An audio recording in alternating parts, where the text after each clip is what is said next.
الحمد لله رب العالمين والعاقبة للمتقين والصلاة والسلام على أشرف الأنبياء والمرسلين وعلى آله وصحبه ومن تبعهم بإحسان ودعا بدعوتهم إلى يوم الدين. أما بعد، عن عبد الرحمن بن عوف رضي الله تعالى عنه أنه قال: قال رسول الله صلى الله عليه وسلم: إذا صلت المرأة خمسها وصامت شهرها وأحسنت فرجها وأطاعت بعلها قيل لها ادخل الجنة من أي أبواب الجنة حيث شئت، أو كما قال عليه الصلاة والسلام.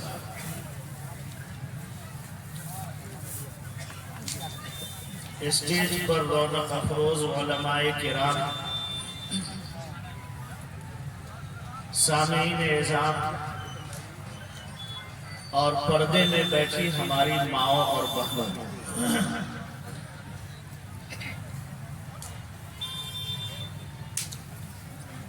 آپ کا آج کا یہ اجلاس دو عنوان پر محیط ہے، اور آپ سامنے بینر پر نظر ڈالیں گے تو دو عنوان لکھے ہوئے ہیں.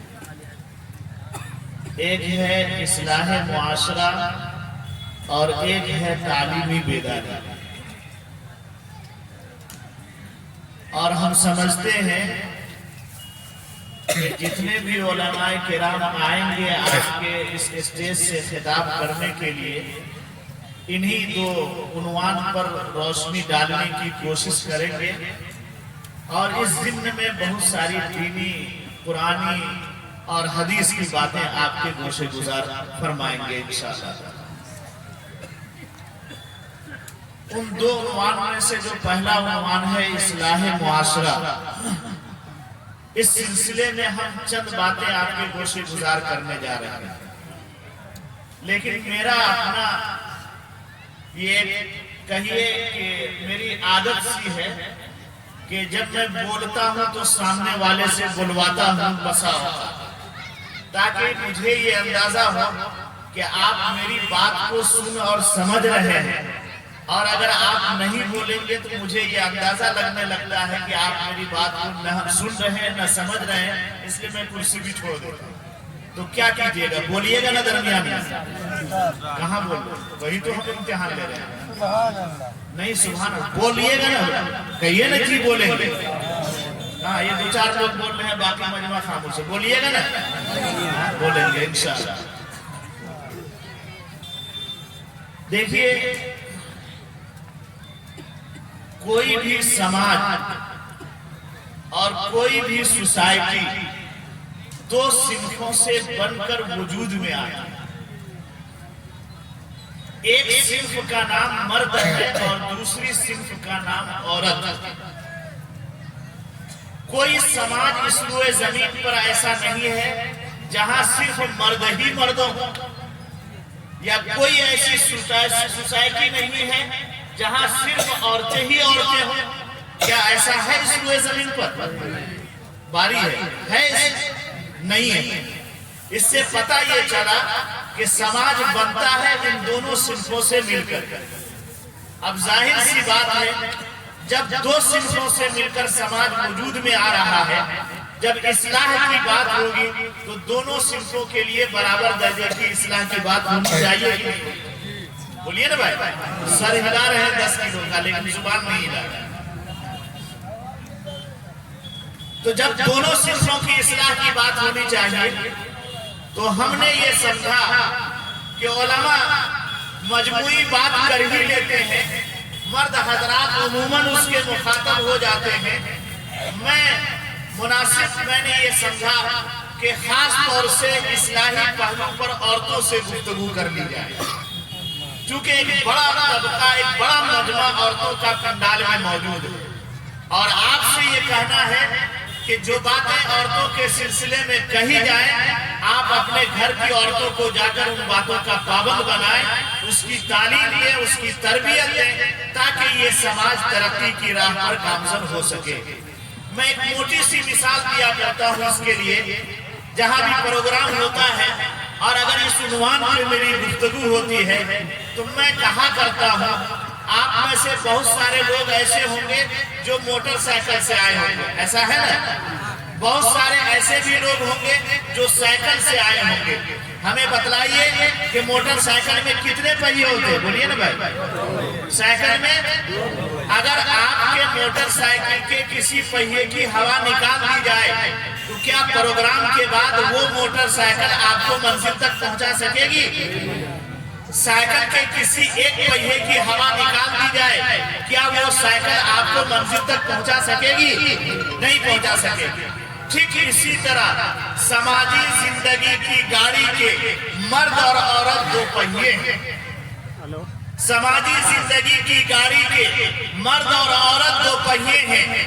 مرد نمازی ہو جائے، عورت بے نمازی رہے، مرد روزہ رکھنے لگے، عورت بے روزہ رہے، مرد سچ بولنے لگے، عورت جھوٹ بولتی رہے، مرد غیبت سے بچ جائے، عورت غیبت کرتی رہے، مرد برائیوں سے رک جائے، عورتیں برائیوں میں ملوث ہوتی رہے، نہ تو اس گھر میں ترقی ہو سکتی ہے نہ وہ سماج قیامت تک ترقی پذیر ہو سکتا ہے۔ بولیے آپ اس کو ماننے کے لیے تیار ہیں؟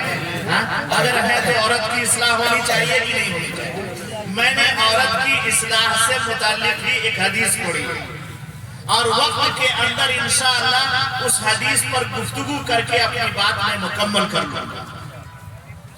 حدیث ہے حضرت عبد الرحمن بن عوف رضی اللہ تعالیٰ عنہ سے مروی ہے۔ وہ فرماتے ہیں کہ آقا صلی اللہ علیہ وسلم نے عورت کو 4 کام کرنے کے لیے کہا۔ کیا کام بولیے نا بھائی؟ 4 کام۔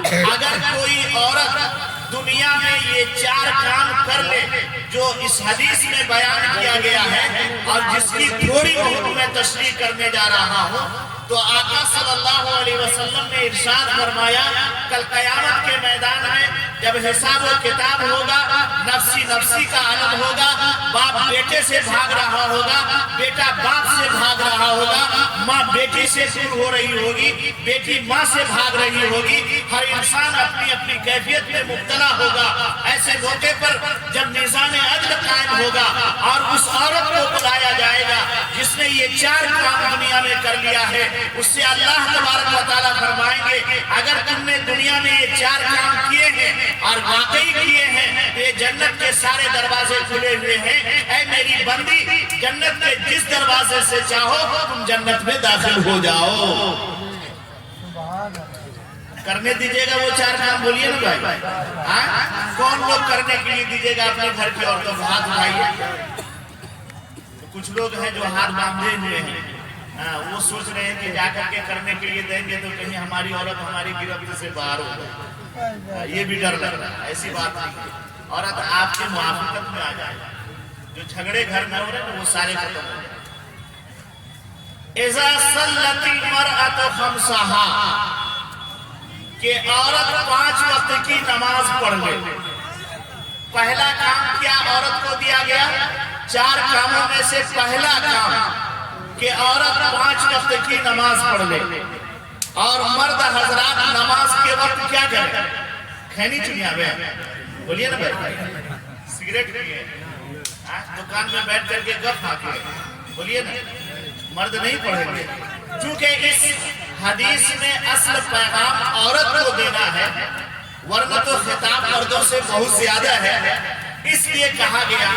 اور اس بنیاد پر بھی کہا گیا خاص طور سے عورت سے کہ عورت نماز پڑھنے میں کوتاہی زیادہ کرتی ہے۔ مرد حضرات جماعت میں چلے گئے، تہجد تک کے پابند ہو گئے، علماء کی صحبت میں بیٹھنے لگے، فرائض کے پابند ہو گئے، حافظ صاحب سے دوستی ہو گئی، حافظ صاحب نے پٹیایا، اس کو مسجد کا بنا دیا۔ اس طرح مرد نماز پڑھنے کے کسی نہ کسی حد تک عادی ہو جاتا ہے، لیکن عورتوں کو یہ مواقع کم ملتے ہیں، لہذا عورتیں نماز میں کوتاہی زیادہ کرتی ہیں۔ بھائی اگر کسی کا شوہر پابند نماز ہے، اس کے گھر کی عورت نماز بھی پڑھتی ہے، تو آج نماز نہیں پڑھی، شوہر نے پوچھا کیوں نماز نہیں پڑھی؟ کیا بتاویں گے؟ منا جو پیشاب کر دیا تھا، کیسے نماز پڑھی؟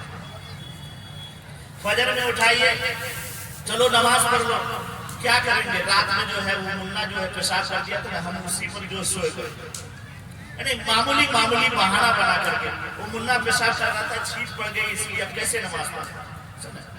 معمولی بہانہ بنا کر کے عورتیں نماز ترک کرتی ہیں، اسی لیے پہلا کام بتلایا گیا ہماری ماں اور بہن کو کرنے کا کہ اذا صلت المرأۃ خمسہا، کہ عورت 5 وقت کی نماز پڑھے۔ یاد رکھو میرے بھائیوں، مرد حضرات کو بھی نماز کی پابندی کرنی ہے۔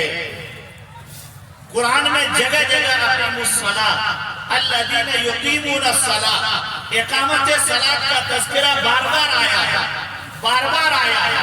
یہ مرد اور عورت دونوں کو تاکید کی گئی ہے کہ نماز کی پابندی کرو، نماز کی پابندی کرو، نماز کی پابندی کرو۔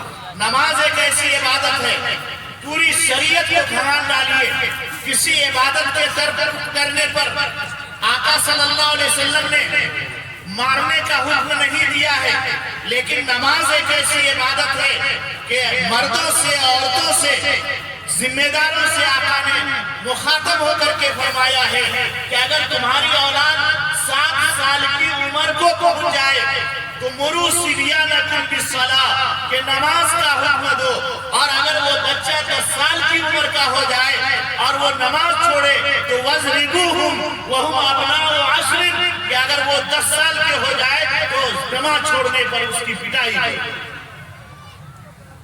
یہ نماز کی اہمیت ہے۔ اور یاد رکھو میرے بھائیوں، جب قیامت قائم ہو جائے گی، فیصلے ہو جائیں گے، جنتی جنت میں چلے جائیں گے، جہنمیوں کو جہنم میں ڈھکیل دیا جائے گا۔ یہ جنتی لوگ جنت میں اپنے رشتہ داروں کو تلاش کریں گے، سماج کے ٹھیکیداروں کو ڈھونڈیں گے، مکھیا اور سرپنچ، وارڈ ممبر اور دیگر عہدیداروں کو تلاش کریں گے، اپنے سماج کے لوگوں کو ڈھونڈیں گے، تلاش کریں گے، جنت میں نہیں ملیں گے۔ وہ جنت کے ذرا اوپر والے حصے میں بھی دیکھیں گے، اگر اس سے نیچے والا طبقہ ہوگا تو اس کو بھی تلاش کریں گے، کہیں جنت میں نظر نہیں آئیں گے۔ پھر جنتی آپس میں کہیں گے کہ ہمارے فلاں رشتہ دار کہاں چلے گئے، ہمارے فلاں بھائی آج جنت میں نظر نہیں آ رہے، مکھیا جی نظر نہیں آ رہے، فلاں زمیندار صاحب نظر نہیں آ رہے، فلاں عہدیدار صاحب جنت میں نظر نہیں آ رہے۔ تو جنت اور جہنم کے درمیان کا پردہ ہٹایا جائے۔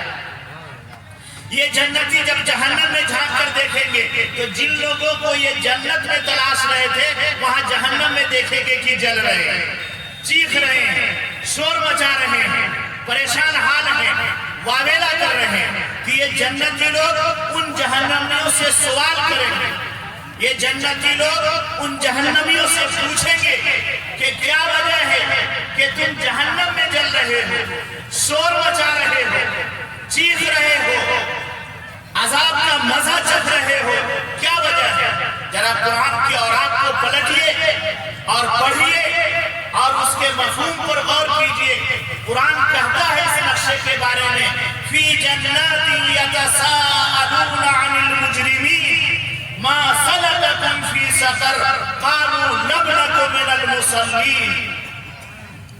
یہ جنتی لوگ جب ان جہنمیوں سے سوال کریں گے کہ آخر کیا وجہ ہے، ما سلککم فی سقر، یہ جہنم کے گڑھے میں کیسے گر گئے؟ وہ جنتی کے سوال پر جہنمی لوگ جو بیک وقت سب سے پہلا جواب دیں گے کہ اے میرے جنتی بھائی، جب مؤذن اللہ اکبر کی صدا لگایا کرتا تھا، جب مؤذن کہتا تھا حی علی الصلاۃ، آؤ نماز کی طرف، حی علی الفلاح، آؤ کامیابی کی طرف، تو تم اپنے کھیت کو چھوڑ دیتے تھے، اپنے کھلیان کو چھوڑ دیتے تھے، اپنی دکان کو چھوڑ دیتے تھے، اپنی بیوی اور بچوں کو چھوڑ دیتے تھے، مسجد کا رخ کرتے تھے، جا کر وہاں نماز پڑھا کرتے تھے۔ ہم دنیا میں نماز نہیں پڑھا کرتے تھے، یہی وجہ ہے کہ آج ہم جہنم میں جل رہے ہیں۔ تم دنیا میں نماز پڑھا کرتے تھے، یہی وجہ ہے کہ تم جنت کے بالا خانے میں آرام کی زندگی گزارتے ہو۔ اس لیے میرے بھائیوں، آج طے کر لو کہ انشاءاللہ آج سے ہماری کوئی نماز فوت نہیں ہوگی۔ کر رہے وعدہ؟ ہاتھ کھڑا کر کے وعدہ کریں۔ اور میری ماں اور بہنوں، تم بھی یہ طے کر لو کہ معمولی بہانے بنا کر کے تم نماز ترک نہیں کرو گی، نہیں چھوڑو گی۔ اور اے میرے بھائیوں، آپ اپنے گھر کی عورتوں کو پابند نماز بنائیے۔ اگر عورت نماز میں کوتاہی کرے